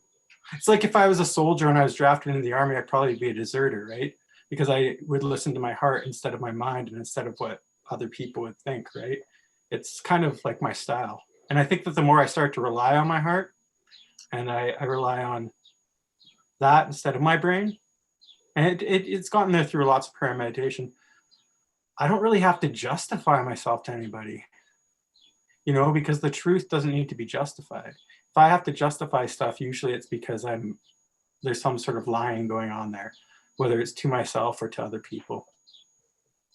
And I do think that, you know, I call it the voice of God, or like my connection. Like I think that every person has a spiritual connection that they can gain access to, but you know, sometimes it's a matter of quieting the mind. And in terms of like the 12-step program, I mean, that's the reason why we do this, the 4th and 5th steps, like the finding out what these defects of character are and then talking about them and getting rid of them, is because that's what blocks it, right? And so in order to have a channel to God, I mean, I have to quiet the mind. And that's usually through like seeing all these manifestations of selfishness and that happens in the mind, right? Yeah, it's pretty trippy stuff. It's really awesome. I see lots of parallels between like a lot of the things that were being talked about. And I think that like I think that like sometimes when we're talking about these spiritual things and from all these different standpoints, like whether it's like a program, a 12-step program, or whether it's you know, a different spiritual practice, or whether it's Muji or whatever, I just see it as being like different seats in the movie theater kind of thing. Like we're all looking at the same thing, but we just all have different seats in the movie theater, right? And I think that it's really beautiful stuff that we're talking about. And I think sometimes we make too much about, you know, our seats in the movie theater when we should be talking about what's on screen. So not in this group. This group's been awesome because we were able to bridge those gaps. But I think that in general, like sometimes in general, I think that's very much what leads to a lot of strife is people speak more about their seat and what the movie looks like from their point of view, and then make sure that, you know, want to be sure that the other one understands that they're wrong from what movie they're watching from whatever seat they're in. So yeah, I think that Was leads it something that I learned from the book is that what I need to do is whatever's in front of me and pray that it's the right thing, and if it's not, then I got to learn from that. And in terms of all that, I gain intuition, and I think that's what you're talking about with going with your heart, is that intuitively you're just like, well, that's not right, so I'm not going to do that. That's what I gained from it anyway. And for me, like I said, I ask the universe to give me the right teachers, the right guidance, and as long as I deal with what the universe puts in front of me and I learn from that, then well, yeah, I'm getting that intuition. Yeah, because we're born with it, right? Like it's like if you would have told me like when I was a kid, or would have asked me when I was a kid and throughout my young adult life and everything, what do I value? Well, you know, like I value integrity and I value honesty and I value all these sorts of things, right? But throughout my life, because my brain tells me that, oh, I have to like be dishonest in certain situations, or I have to like be a hypocrite in certain situations in order to get something, you know, then I've been working against like this thing that I think that we're all born with, which I think is like, you know, it's God or whatever it is. And so, you know, when I'm working against it, it causes a lot of friction inside of me. And then I have, like me personally, I have to drink. if I'm not listening to that inner source that connects me to everything, I work too much against it. It causes the friction inside of me that makes me drink, right? And like we're all born like I think that when in the book of AA, when it says that it tells us exactly where to find God in the chapter We Agnostics, right? It says deep down inside every man, woman, and child is the fundamental idea of God, though it's obscured by pomp, worship of other things, and all that sort of stuff. So once I get rid of the pomp, which is ego, the worship of other things, which is the stuff I think about in my day-to-day life that isn't, you know, God or spiritual in nature. Once I strip away that stuff, that's when I get to that source. And I think that like in meditation practices, I think that's what people are talking about when they're talking about the observer and all this sort of stuff. It's like this natural, it's like consciousness, but it's not consciousness like brain consciousness. It's like a pure energy form or whatever. And then it also says in that, like, you know, in the end result, I mean, that's the only place where it can be found, is way down deep inside of us. You know, it's not an external thing. It's connected to everything. You know, it's probably connected through electrons. Everything's electrons, right? Maybe it's in a, and, you know, they're discovering that electrons are conscious. Big surprise. Like science is starting to do the circle back to spirituality, right? And discovering that on the very, very smallest level, consciousness. How wild is that? An electron will behave like a wave sometimes, and then other times it will behave like a particle, depending on whether it's being watched. How does an electron know that it's being watched unless it's conscious, you know? that stuff's pretty wild stuff. And so like things are kind of coming back to this idea of spirituality, that like, because if everything's electrons, like, I don't know, you know, the human body, this includes our brains, every 7 years, we completely, our cells are completely changed. So you can't send a person to jail for longer than 7 years because you have an entirely different person. But something continues on, right? You know, like my brain and my body in 7 years will be completely rebuilt. It's a completely different person. And that includes my brain, the same brain that's thinking, right? So what is that thing that continues on throughout my entire life that has memory of my life before the 7 years? That is the big question, Trevor. Yeah. And the one who's asking that question, Mhm. who is that one? Like, meaning Exactly. meaning you can say, well, Trevor asked this question, but even that Trevor might just be a thought within something that itself is not particularly Trevor. Well, yeah, like I'm completely a different person from second to second, from like 1 millisecond to So another maybe you're not even a person. Yeah, And exactly. Maybe you're just consciousness in Mhm. which in the confinement of those electrons that make up your body, so to say, for the next 7 years, the idea of a Trevor arises. Yeah, and the thing is that like,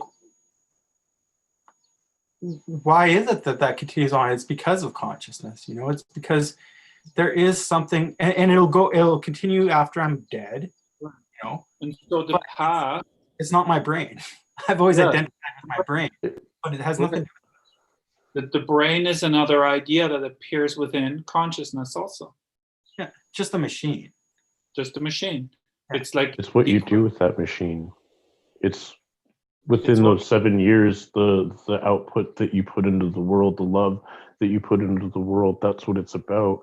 Yes, it changes every 7 years, but that love doesn't change. It grows, it matures, it evolves. right. But That's right. the love is still you, whoever you identify Right, as or identify what. you beyond the equipment, isn't it? Yeah, beyond that's 7 me years. connecting with the person that's on the other side of the world right now, that's That's sleeping right. or on whatever they're doing. I know that I'm connected to them and you guys, not just through the internet Wi-Fi, but just spiritually, electrically, we are all connected. And if we're constantly evolving and changing in 7 years, then my whole idea and purpose is to put out love and make sure that that love gets put out within that 7 years. And I need to learn to. So, can I just add something to that, V? Yeah. What if you just are love? And there's no separation, there's no putting out love or receiving love, because beyond the idea of self is this oneness, this that is love. And the idea of putting out love separates us in some way. There's something beyond that, which is the oneness, which is love, and that I am love. We're all love, and it's the thinking that separates us from that love. That says thinking wants us to think that this is love and that's not love, and which is, again, this is right or that is wrong, and it's a so if there is love, then isn't it everything?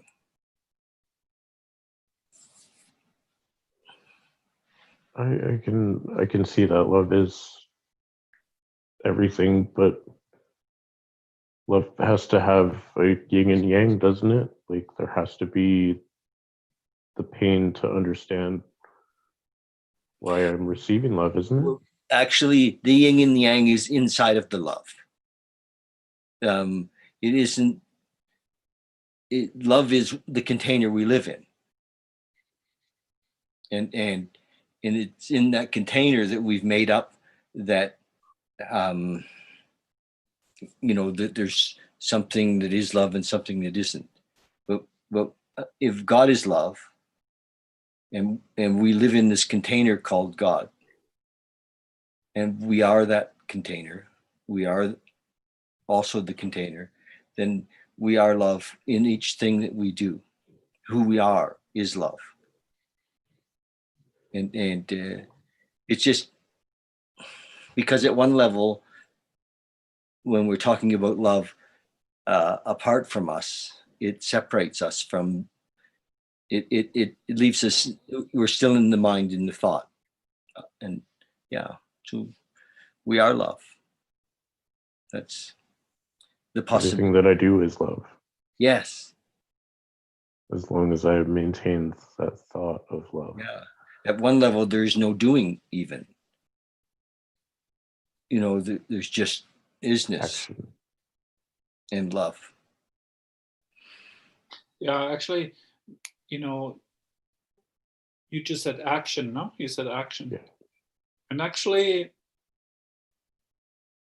like, can I ask you, what have you been doing for the last hour? Expressing love. Yeah. But also between those times when you didn't express anything, particularly in words, let's say, did that love go away? No. No. Will it stop when the call is over? No. Will it stop when you go to sleep? No. No. So the only thing that shifts is your attention. Where I focus my love. Yes, or where you put your attention, and if that's on that, let's say, negative thoughts, then it will feel as if there's no love there. Yeah. Yeah. But underneath of it, if you took the attention away from those, like, let's say, negative thoughts, and you brought it back to where you're right now, wouldn't there just be the same love? Yeah. It's not being created. It didn't come about through tonight or It's always there. It's Yeah. always there. And there's no my in love. In a sense that we are it. To the sense of my love or her love or their love is a compressed idea of this. And what I was getting at with the whole like thing about like, cells regenerating themselves, and that was like kind of a way of like illustrating the point, this entire point. It's like something exists still underneath it all, right? And why in our literature, why it says like, I have to ask myself that question: is God everything or is he nothing? What's my choice to be? It's because of just what Adrian was saying too. It's like my brain, my physical body and all that sort of stuff, it's capable of experiencing whatever I choose to experience. It's able to perceive the world any way that I choose to perceive it. But that doesn't change the fact that there's like this unified field of love that's always there. And I can access that. It's not mine. The brain would like to think that I'm accessing it, it's mine. But really, I'm just kind of like giving myself over to it, right? And turning my thoughts to it. Worship means turning my thoughts over to something. And ritual means that I'm acting in a certain way, right? To honor that thing that I'm worshiping. So if I turn my thoughts and my actions over to that thing and do whatever I'm doing, then I know that I'm accessing that thing that's beyond even describing with my brain. Because as soon as I start to try and describe it with my brain, I kind of, language can't do it justice, but I can point towards it by even by describing kind of what it's not, right? But and where is that when you're not surrendering or accessing it? Where is it? Yeah, where is it? Oh, it's always, It's it's always, just always there. yes. It's like yeah. It's hard to describe, right? It's like describing the wind, right? You can describe all the damage that the wind did. You can see but you can't really say like there's the wind, you know, it's invisible. Right. Same thing with cell phone signals, right? Like this Wi-Fi that we were just talking about. I mean, like it's floating all around here, Right. you know? And do I say, oh, it doesn't exist, I can't see it? No, because I develop faith in it because I use a cell phone and access that signal. And then I have faith that it exists. And then from there on in, I can like access it whenever I want. I think it's the same thing with this, like, As long as we pay the bill, we have to pay the bill. yeah, this source, this love. Well, yeah, I We're guess. talking about Wi-Fi for a minute. Yeah, but you know what I mean. Yeah. I'm just using these things as illustrations. I'm to Yep. point towards it. It's really ineffable. I can't. Yeah. So one of my teachers, Trevor, in India, he says simply abide as that. In terms of a practice. So keep shifting the attention into that, so that, because if the attention is always onto the conditioned mind slash world slash, you know, desire slash struggles, then it will keep reinforcing that idea that it has of itself. Yeah. You know, or the ego idea, let's say. But if with you having this awareness, yes, so then the guidance that I have received is to bring the attention into that state and just resting there, which to a very active mind is not very satisfying. Mm-hmm.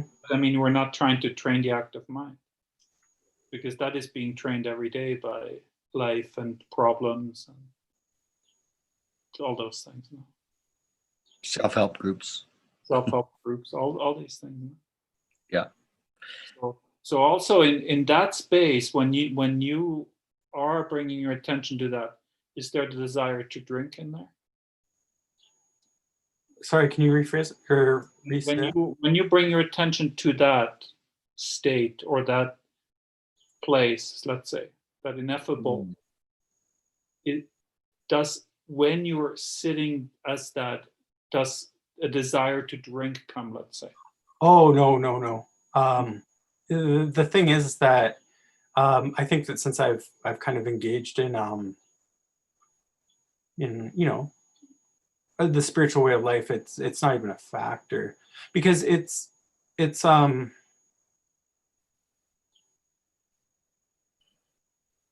dropping to a place, something that exists, that it's my brain that makes me want to drink. Right. It's not, if I'm accessing something that's not me, not my brain, but it is kind of something that's deep down inside of me. No, there's no desire there, because there's no desire for anything. It's not just the drinking. I mean, Right. it's like kind of like, yeah, that was a big An example, but also attraction to whatever.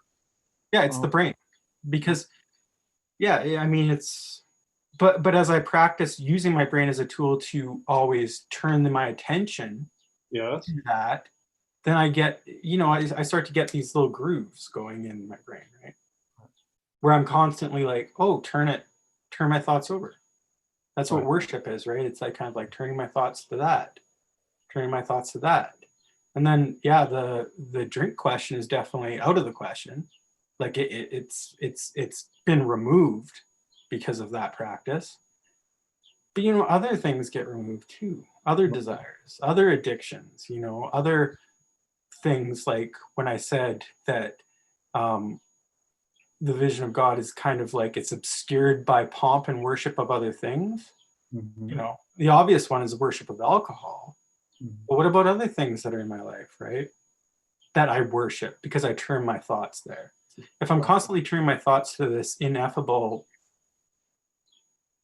I'll call it God, I'll call it pure consciousness, I'll call it whatever it is. But if I'm always turning my thoughts to that and to, like, the now, whatever it is, that thing, the observer, always turning my thoughts to it, then yeah, all these things fall away.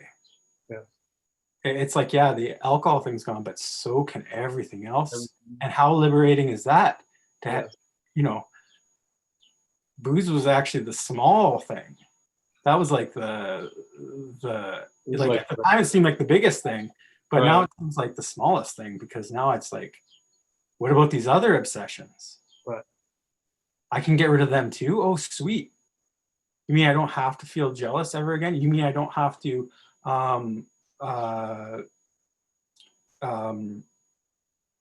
try and arrange the world anymore to fit me? You mean I can just like be completely okay? And to me, that's like that's like pure liberation from fear, is not saying like,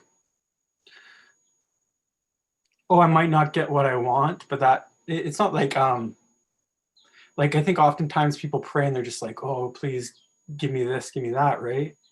But I think that pure, like actual faith and actual faith in this spiritual life is being like, I might not get anything that this thing wants, but that's okay.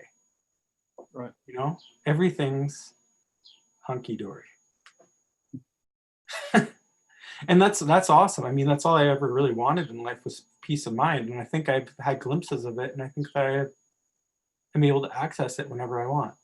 And I'm actually able to see when my brain and my ego start to rise up again. And then I get to be like, oh, wait a second. Time to go back. Like, and I'll just drop to my knees and pray and meditate. The second I even have a little bit of bitterness or anything just start to bubble up just a tiny bit, and I'm able to say like, whoa, wait, okay, time to get rid of that. Very early. Yes. Yeah, because then it's my brain that'll cause me to cause these things to get out of whack. Yes. It's not the world. Yeah. It's not the things around me. It's my brain that'll cause those things to make me go out of whack, right? And then if I let my brain go out of whack for too much and I start doing all this stuff that's against my heart because I think I deserve something, I cause that friction inside again. And that friction, I have to drink. Because it's either a spiritual solution or it's drinking for me. And I'm choosing the spiritual solution, so I can't afford to have those. Isn't it funny that a piece of this right there where I'm choosing, I there's some point in that right there where am I choosing or is grace chosen me? In you know, because sometimes I can think that I'm doing it and then it's me again running the show, you know. But I think that the gift is that grace has, you know, God has awoken me in a way, or I don't, there is no me. It's a little tricky, isn't it? You know, whether we choose or whether we've been given the gift of choice. I believe we've been given the gift of choice. Yeah. Otherwise, like, what is being honest if you don't have the choice to be dishonest? It's like, if I don't have the choice between violence and peace in my mind, and I choose peace, I'm not actually I'm actually being a peaceful person. If the notion of violence just never existed, then I'm just, I don't know, I'm just a nice person. I don't know.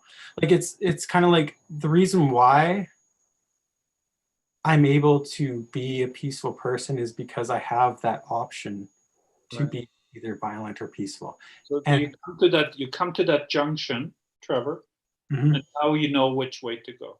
Yeah.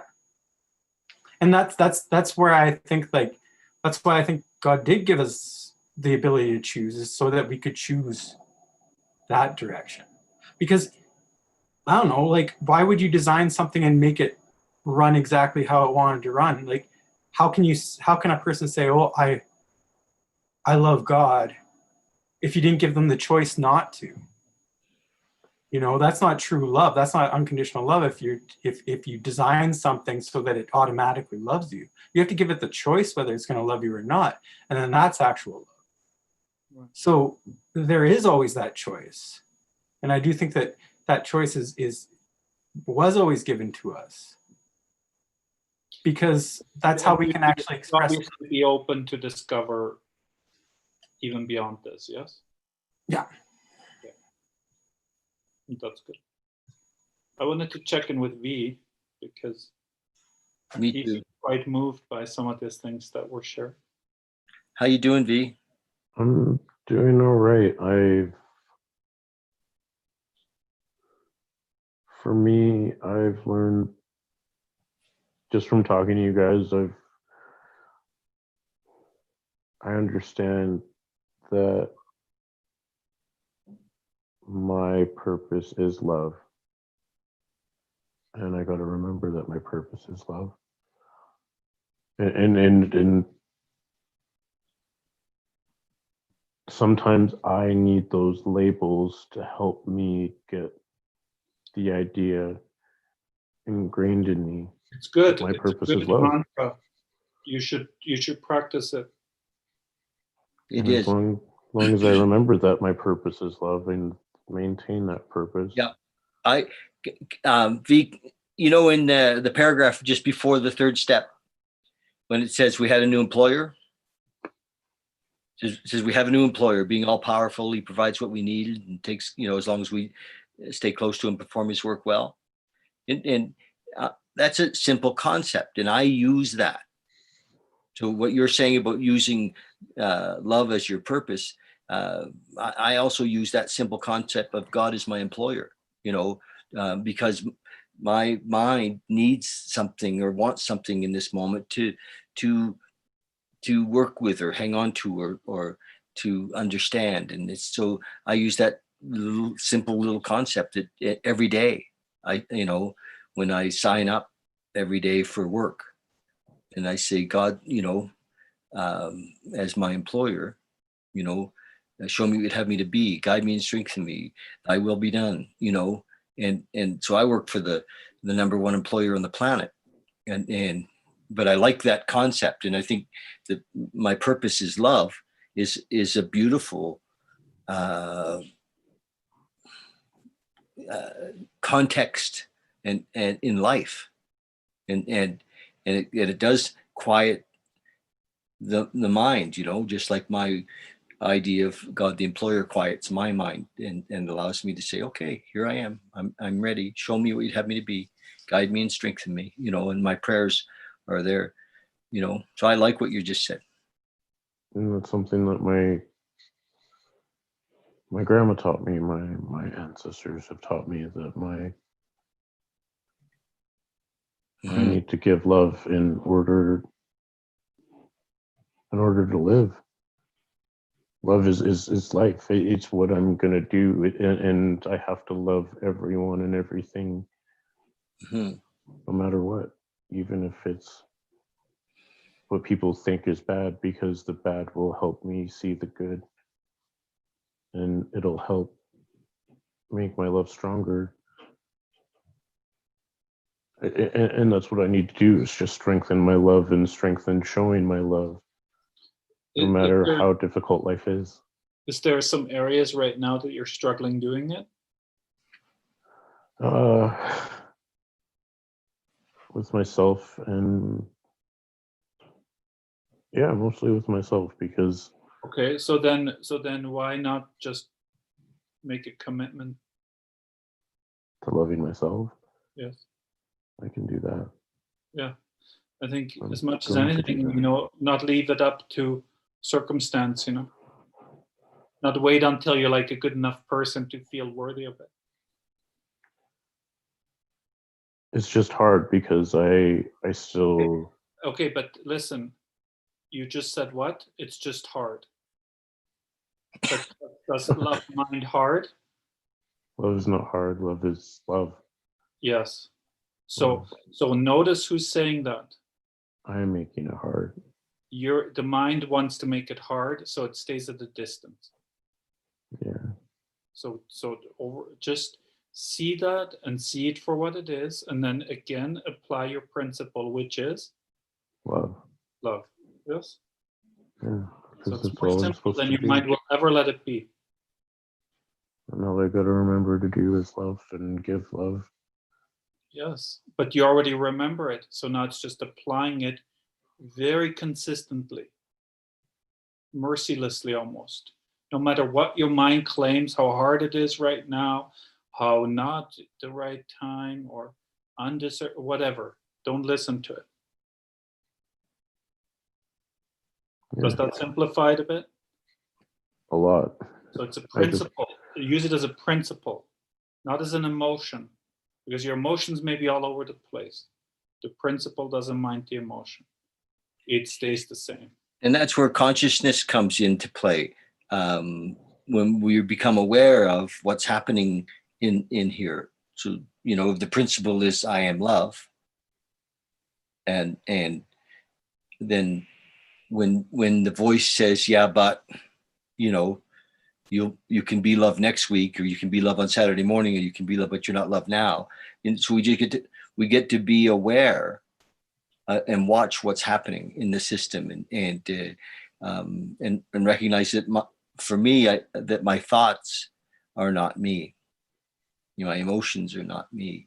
They're just, you know, part of this system. You know, and it's easy for me to see that it's not me, especially for me around food lately,